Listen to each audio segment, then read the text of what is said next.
नमस्कार दोस्तों, दक्षता कुकिंग में आप सभी का तहे दिल से स्वागत है। आज हम पुणे का फेमस नारायणी चिवड़ा कैसे बनाते हैं वो देखेंगे। इसे बनाना बहुत ही आसान है और ये बहुत ही टेस्टी लगता है। तो इन्हें बनाने के लिए सबसे पहले इस तरीके के ये दगड़ी पोहा लिए हैं। स्टोर में इस तरीके से आपको ये दगड़ी पोहा मिल जाएंगे। तो आपको जितना ये चिवड़ा बनाना होगा उस हिसाब से कम या ज़्यादा ले सकते हो। इन्हें छन्नी से छान कर ही लीजिए, इससे इसमें जो भी डस्ट होगा वो निकल जाएगा।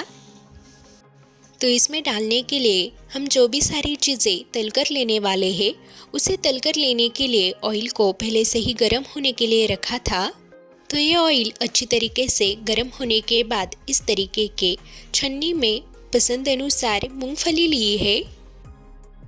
इस तरीके से छन्नी में डालकर ये सारी चीज़ें तल लेने से ऑयल में से ये चीज़ें निकालने की झंझट नहीं होती, आसानी से इसे निकाल सकते हो।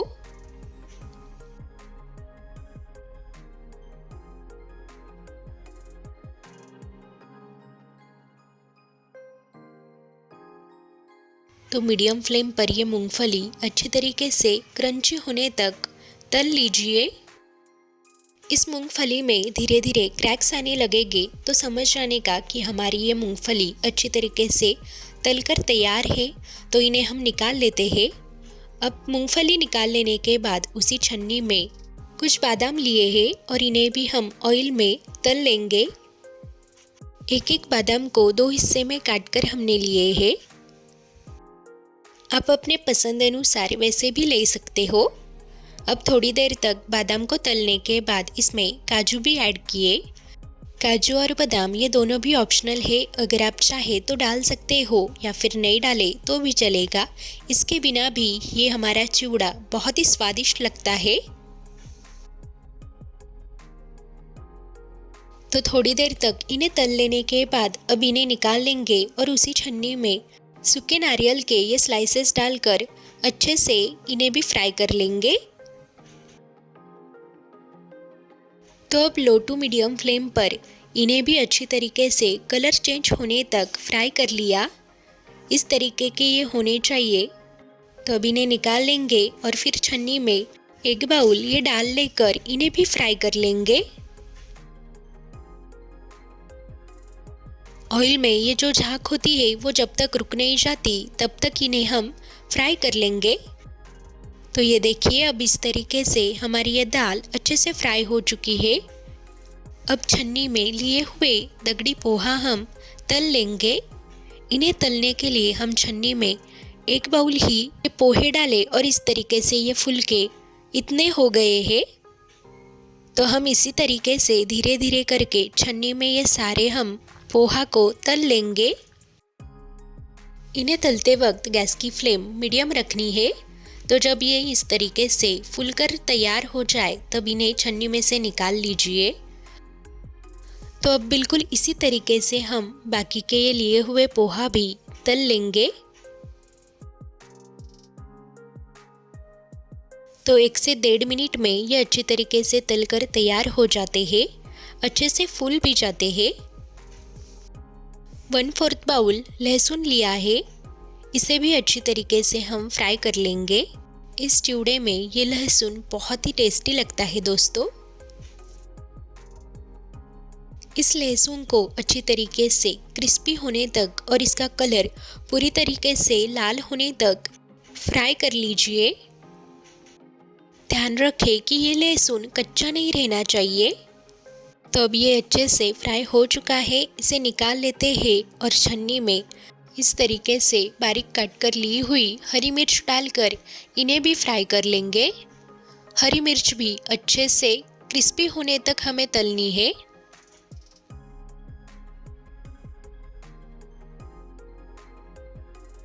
तो अब हमारी ये हरी मिर्च बहुत ही अच्छी तरीके से क्रिस्पी होने तक फ्राई हो चुकी है। अब कड़ी पत्ते डालकर इन्हें भी अच्छे से कुरकुरे होने तक तल लेंगे। तो ये कड़ी पत्ते जब अच्छी तरीके से फ्राई हो जाते हैं तो अपने आप ही उनका क्रंची आवाज़ आने लगता है। तो समझ लीजिए कि हमारा ये कड़ी पत्ता अच्छे से फ्राई हो चुका है। तो अब इसे निकाल लेते हैं। तो इस तरीके से हमारी ये सारी चीज़ें तलकर तैयार है। आधा किलो दगड़ी पोहा के लिए हमने ये इतनी सारी चीज़ें इतनी क्वांटिटी में ली है। आप अपने पसंद अनुसार कम या ज़्यादा ये यूज़ कर सकते हो। तो हमारा ये पोहा भी बहुत ही अच्छी तरीके से तल के तैयार है। 2 चम्मच काश्मीरी लाल मिर्च पाउडर ली है।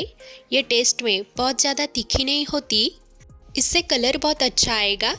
50 ग्राम चिवड़ा का मसाला लिया है। ये रेडीमेड पैकेट मिलता है, आप इसे ले सकते हो या फिर घर पे भी बना सकते हो। अब इस पोहा में 2 चम्मच पिसी हुई चीनी, टेस्ट अकॉर्डिंग नमक।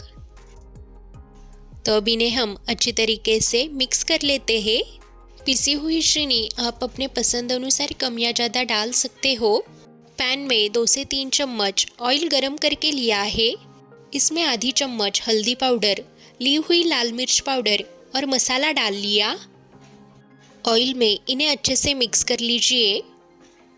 ऑयल अच्छे से गरम होना चाहिए। अब ये तड़का हम पोहे के ऊपर डालेंगे।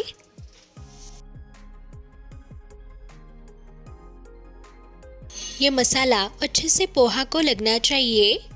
शुरुआत में किसी भी चम्मच से इन्हें मिक्स कर लीजिए और बाद में हाथों से अच्छे से ये सब कुछ मिक्स कीजिए, जिससे ये मिर्च मसाला अच्छे से पोहा को लग जाएगा।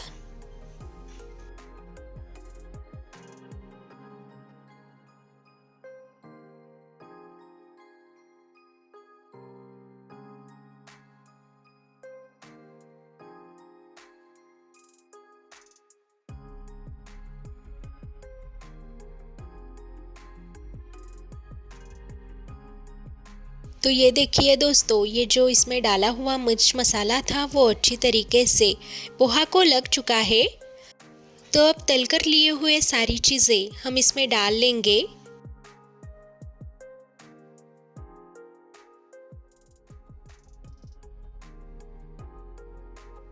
तो अब ये सारी चीज़ें इसमें डाल लेने के बाद अच्छे से मिक्स कर लेते हैं।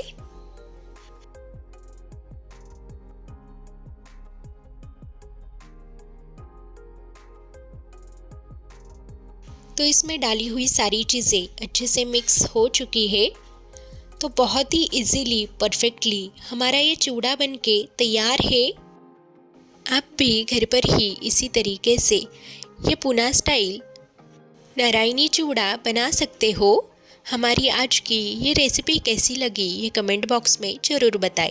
साथ ही दिवाली स्पेशल ऐसी ही और ढेर सारी रेसिपीज़ आप हमारे चैनल पर देख सकते हो। तो ऐसे ही रेसिपीज़ फ्री में देखने के लिए हमारा दक्षता कुकिंग यूट्यूब चैनल ज़रूर सब्सक्राइब करें। दोबारा मिलेंगे एक नई रेसिपी के साथ।